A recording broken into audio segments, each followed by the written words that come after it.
I drink a fancy beer. Fancy beer. Oh, when I want you only, I drink a fancy beer. Fancy beer. And when the weather's stormy and daybreak is far, I'd throw an extra $1.50 on the bar. There's no sense in saving pennies if I don't know where you are. Oh, I drink a fancy beer. Fancy beer.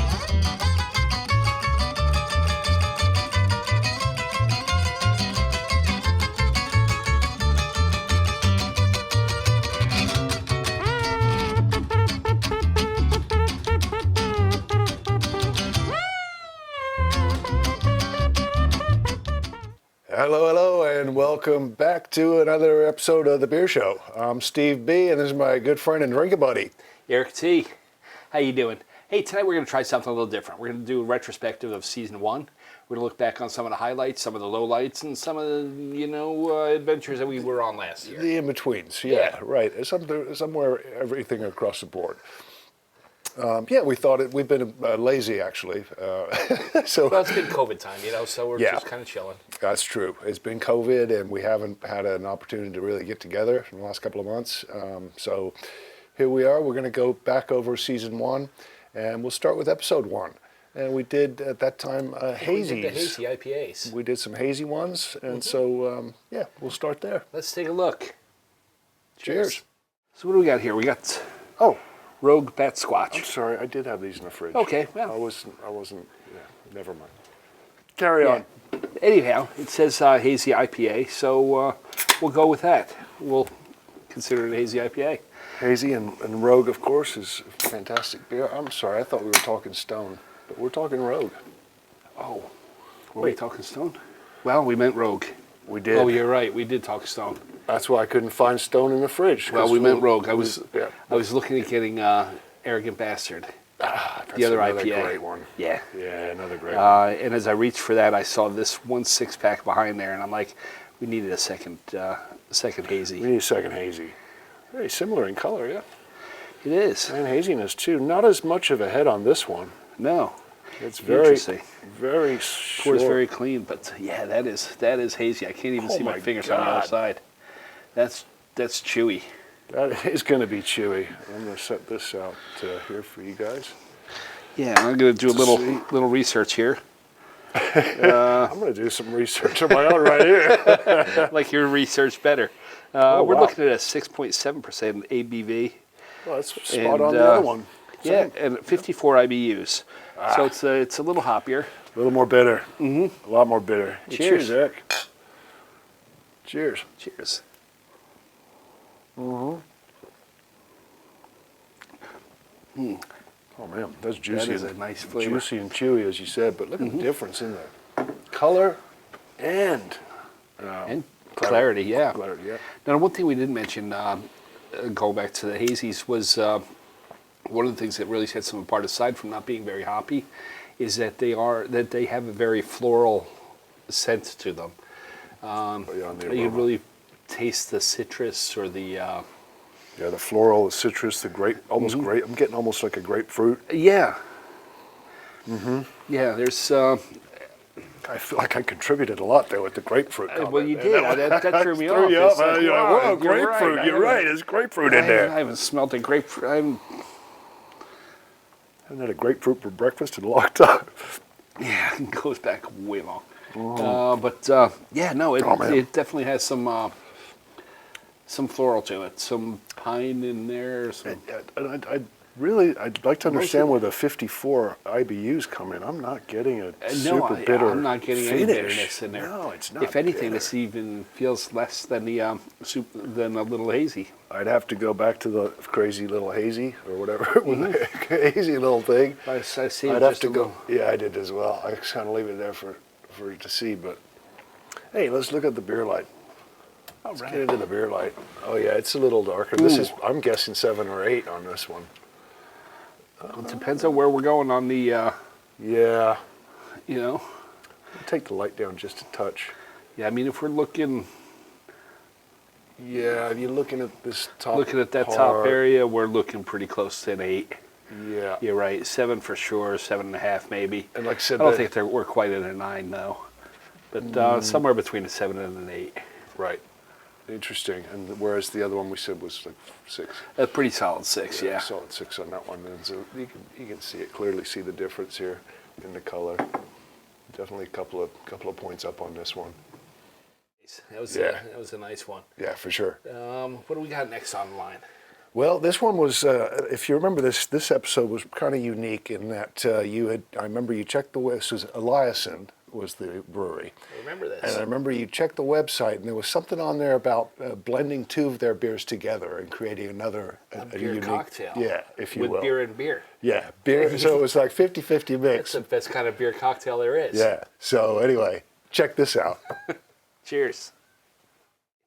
Elias's website, they recommend mixing the Super Fuzz with the Space Dust and coming up with, I forget if he said it was Space Fuzz or Super Dust, but Space Fuzz. Yeah. Super Dust is good Super too. Dust, Space Fuzz.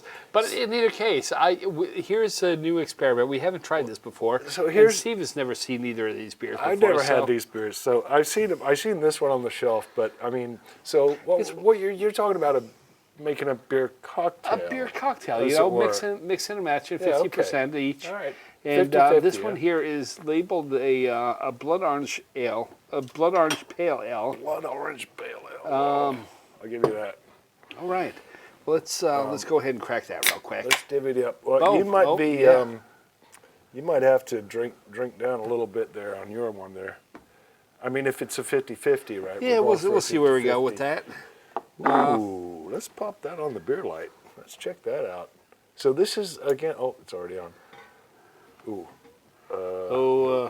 There we go. So just hold it. Yeah, Just so hold that it. is a lot oranger. If you want to slide that over, we do half and half. Yeah. There you go. Half. Yeah, and hazy too, right? Yeah, Little it sure looks that hazy. way. So it's Looking good. yeah, we'll go with that.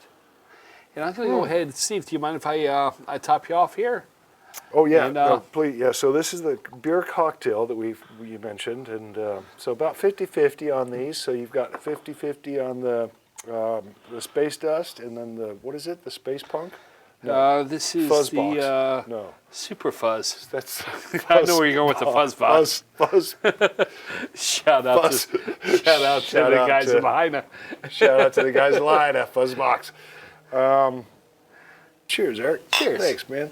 Thanks for bringing all these great beers today. Okay, yeah.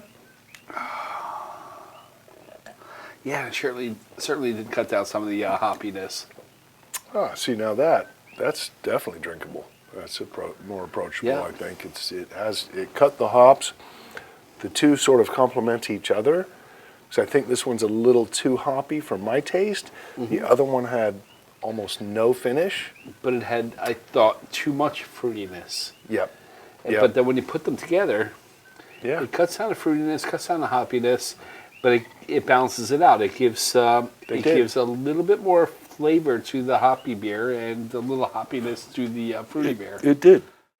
So terrific blend. That was such a great beer, great beer cocktail as you mentioned, and like as we said in the clip, the two beers really balanced each other out. You know? They bring out the best of each other for sure. Yeah, I thought it was a great experiment, good find, and it's still on their website, I'm sure. Mm-hmm. Check it out.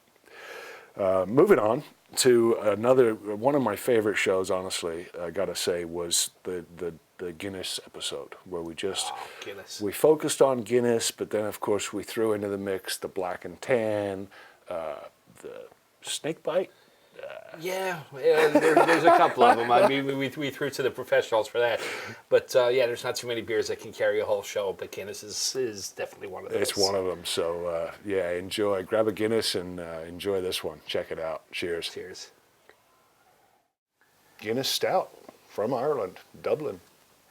Yeah, Guinness has been around for a while. I did a little research on the history of Guinness. And going back, prior to the 1700s, I mean, we're talking 300 years ago.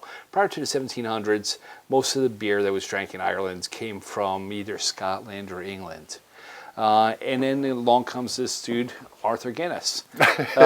He inherited 100 pounds from his Godfather. 100 pounds. 100 pounds doesn't sound like a whole lot today, but 100 pounds was a ton back then. Sure. So he opened up a brew pub in County Kildare. In 1759, he decided it was time to expand, so he moved over to St. James Gate in Dublin. Where they are today. Exactly where they are today. You know why they're there today? He signed a 9,000-year lease. 9,000 years. They're only 300 years into it. They got about 8,700 to go. They're just warming up. And They're just ramping up right now. Not to cut you off, but I'm going to use the church key to. Oh, that's the Guinness Church key, isn't it? It is. Got the right from the factory. Not going to see that, but it looks like an old skeleton key, basically. Yeah, absolutely. Yeah, let's see how it works. Oh, it kind of works. Yeah, well, yeah, he'll get there. Yeah. You got to do it. You got to double clutch it, but that's all right. Not bad. Yeah. So, Guinness, after he signed his 9,000-year lease, he stuck around. In 1769, he exported the first 6.5 barrels over to London. 1799, he realized that there's a new flavor in town. So we switched from ales to porters. That was a flavor of the day of choice in London. Porters were very hot back then. I can tell you that. Mm-hmm. And porters have changed over the years. So from that time, they've changed from porters to stouts, and that's just basically how they deal with the malts. Mm-hmm. But aside from that, I mean, it's still a dark beer. It's still a great beer. 1817, they exported the first couple of barrels over to North Carolina, and the rest, as they say, is history. It's been pouring around the world ever since. Yeah, to the tune of about 100,000 pints a day. That's amazing. 100,000 pints a day. 100,000 pints a day. Well, here's two right here going down the hatch. Cheers. There's two in the 100,000. The Guinness Extra Stout is it's the godfather of all stouts. It's the godfather of all porters, which it was originally before it became stout. And here it is today. It's one of probably the most recognizable logos, the harp logo, which you can actually see here with the barrel end, which is quite collectible with Arthur Guinness's signature across the bottom. It's just an amazing stout. It is absolutely by far and away the best, most famous stout in the world, I would say. Absolutely. And as a matter of fact, the Guinness family still owns 51% of the company. Okay, no doubt. Yeah. Why not? Why wouldn't you? I know 49% has been combined with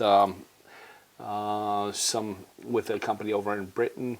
But the majority is still family owned. Right. What was it? Diageo, yeah. Diageo, right. That's from the merger with Grand Metropolitan in '97. Right. That's amazing. It's just a great beer. Actually, it's on my bucket list. I got to admit, I have not been to the brewery yet, but plan on doing so for sure. I drove past it once and was forbidden to go in because my wife. How do you drive past? My wife. It was on the other side of the river. Otherwise, I was running for it. How do you drive past the Guinness Brewery? Okay. All right. My wife had better foresight than I did at the time. She knew that I wouldn't be coming out anytime soon, and we had to play in the catch. So fair enough. Yeah. Well, she had a good point at the time. She did have a point. I should have swapped flights, but live and learn, right? We'll do that next time.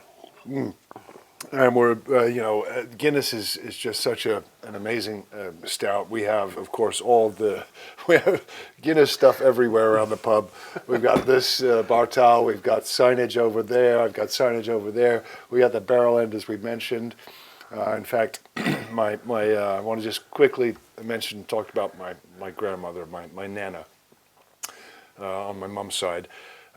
She lived to be almost 100 years old, and she lived on 1 pint of Guinness a day. And that sounds like good medicine to me. Yeah, and that's really what it was for her. It was almost therapeutic. It was kind of about 3 o'clock in the afternoon. She was ready for that pint of Guinness, and anyway, so And we'll just Here's to Nana. Cheers to Nana, and it's just again a wonderful beer. Well, of course, Guinness is known around the world, and as we mentioned in the clip, they sell 100,000 pints a day, which is phenomenal. But of course, the next leads me right into our next big beer in the U.S. anyway, is Sierra Nevada's Pale Ale, the ultimate original. The original craft beer. Right. That's where it all started. Yeah. So I think we did that, I don't know, call it about halfway through the season, we started to get into those Sierra Nevadas and Pale ales. yeah, the Pale Ales, right. So check it out. We'll see you in a bit. Cheers. Oh, look at that color and that carbonation, the head on it, fantastic. I'll put this label out here for you to see. Yeah, just a great beer. I can't wait to get into it. It's hoppy. It's got a lot more flavor, obviously, than your lagers do. So this is a great transition beer, I think, if you want to get into craft beer. Oh yeah, that's nice. Oh. What I love about it, it's got this really nice big mouthfeel. You know, you really tasting the Cascade hops. Right. It's not super bitter, but it's definitely got packed with some real nice It's got flavor. some flavor to it, yeah. For sure. I mean, as far as bitterness, we're only looking at 36 on the IBU scale. It's the International Bittering Units, which really, it's the hops. It speaks to the hops and how many hops they put in it as to how bitter it is. Right. How many times they hop it throughout the boil, and then in some cases dry hop as well, and then in which case the IBUs go up substantially if they're dry hopping. This one's not dry hopped, but it's just a great flavor, man. I love this beer. It's one of my favorites. Now, in comparison to the lagers that was on one of our previous episodes, those always clocked in at about 18 IBUs. This is 36, so it does have a little more flavor to it, a little more kick to it. Yeah, almost double the bitterness, really, and it comes through, man. It comes through big time. I love it. I mean, But it's still smooth. it's super smooth, yeah, as well. It's not overpowering, you know, like some of the big double IPAs and stuff like that, which this isn't. This is just a pale ale. Right. So this is very approachable for somebody that wants to just try to, you know, maybe try something a little different. Yeah. It's got a nice nose, too. I'm smelling a lot of citrus, maybe some grapefruit and some pine. How are we looking on color?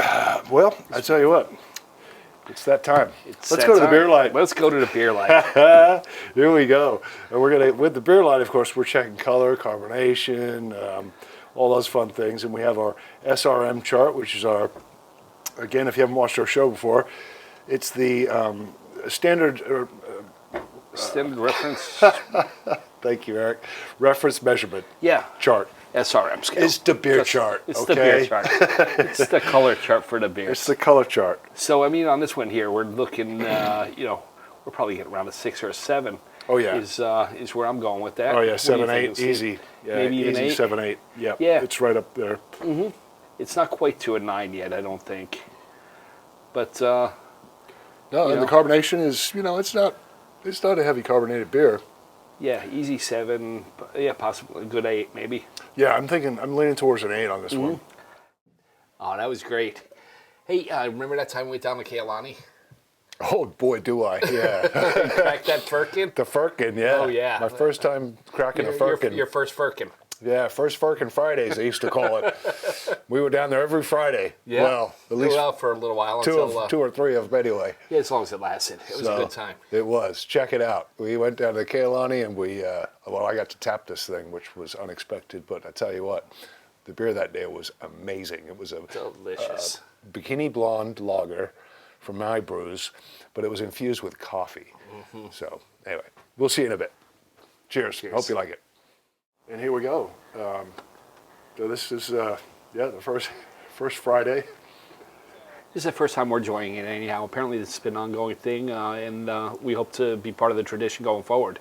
Here we see Chris explain to Steve about putting in the tap on top, or putting in the vent on top. Right. Well, there's two wooden bungs in there, as they call them, and he's tapping out the first one there just as a vent.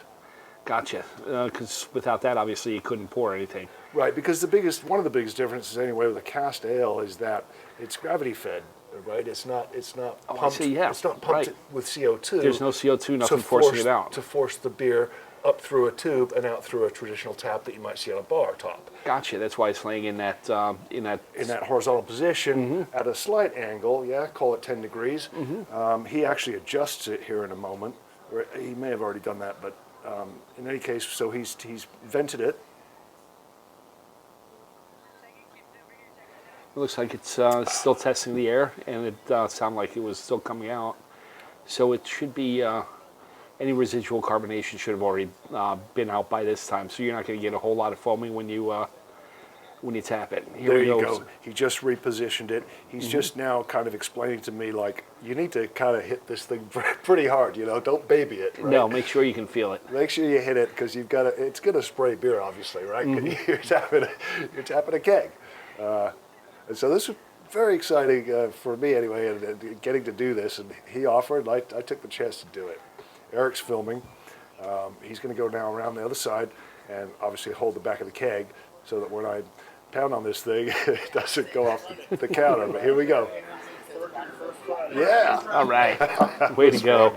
It was great. Yeah! Really enjoyed it. Yeah! And the beer. Wow. Good! Yeah, the beer was tasty. I mean, it tasted every bit of Bikini Blonde. And the coffee infusion was right there. Excellent! It's just a beautiful mix. I mean, it's almost a mixed drink of beers. It was fantastic. And I'm, of course, wearing a little bit of it. I didn't do too bad, apparently. He was pretty nice about it. He did close the tap for me. He at least closed the tap off. But here's what I want you to see, the head on this thing. Of course, very similar. And just this big foamy head, gorgeous, creamy, foamy head. There you go.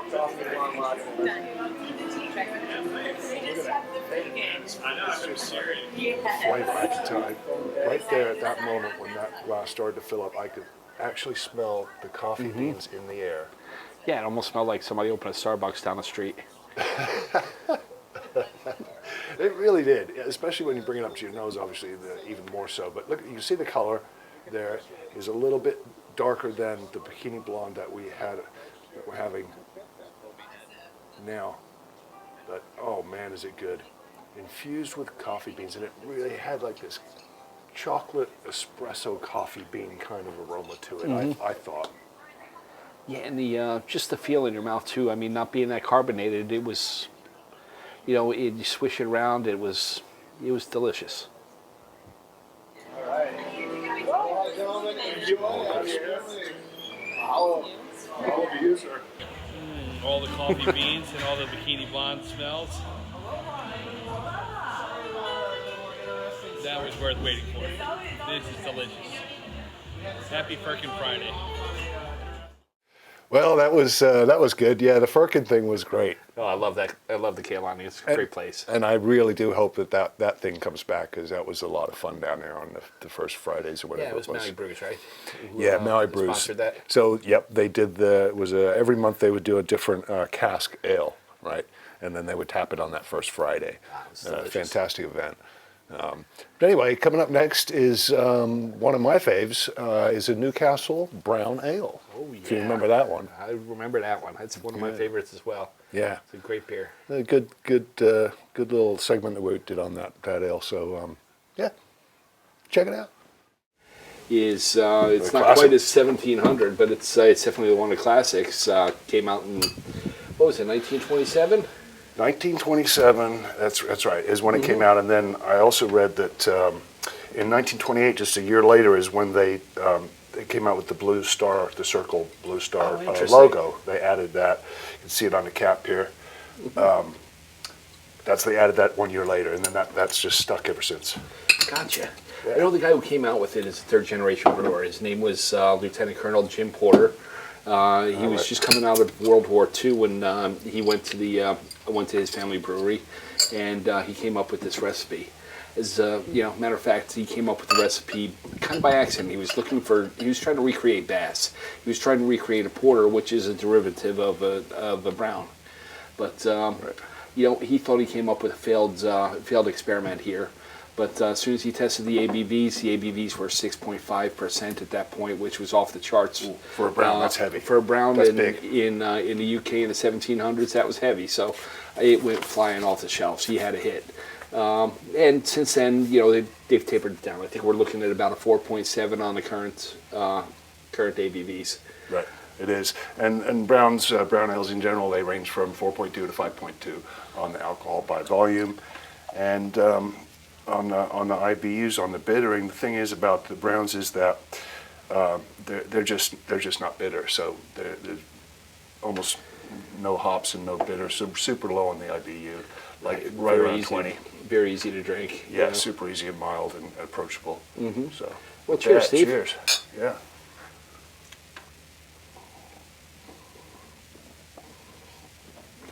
Oh, that's nice. It has been a while since I've had a Newcastle Brown Ale, but it's almost a little bit sweet, on the sweet side. Mm-hmm. You get the chocolatey kind of caramel malts coming through. Exactly. No hops. No. Almost no. No, it's not quite as chocolatey as a porter or a stout, but it's definitely on its way there. It's a good tasting beer. It's I don't know if I'd call it a dessert of beers, but it is slightly sweet though. Yeah. It's got some slightly sweet characteristics. Also the northern ones, like this one is, tends to be a little bit stronger as well. I see. A little stronger, like you mentioned. They started out up in the 6.0 range, and then they've come down. And then so a little bit different color, a little bit stronger, possibly. But interestingly enough, the World Beer Cup, people at the World Beer Cup, they consider them the same beer. They're in the same. They're actually in the same category, and they're very similar in color. So right. Why not? And speaking of color, let's get the beer light. Oh, there it is. All right. So we're looking at a caramel color for sure. We are looking, I don't know. Looking down towards the bottom here, it's obviously a little lighter, but if we pull a happy medium, I mean, there's about a 22, 23, somewhere in that neighborhood. It's a nice chocolatey color, nice caramel color there. You want to take a look at Oh, that? yeah. Yeah, 21, 22, yeah. I'd say. Yeah, no, that's beautiful. Good looking brown. I'm going to crank the light all the way up. There you go. Now you can see the bubbles. Yeah, mild carbonation. Not a huge head on it. But, just really easy sipping beer. I mean, to me, I love brown after dinner. Oh, yeah. To me, that's a good way to finish a meal. It is. In fact, this complements, I think, almost any dish you could think of. Well, that about wraps it up for tonight, I think. That's our recap show anyway for season 1. I hope you enjoyed it as much as we did. Always a great time. Yep, that was fun. So fun to look back at anyway. Absolutely. So thanks for checking out the beer show. Really appreciate it. I'm Steve B. Eric T. Stay positive, test negative. Cheers. I like that. Cheers. 2, 3, 4. When I'm lonely, I drink a fancy beer. Fancy beer. Oh, when I want you only, I drink a fancy beer.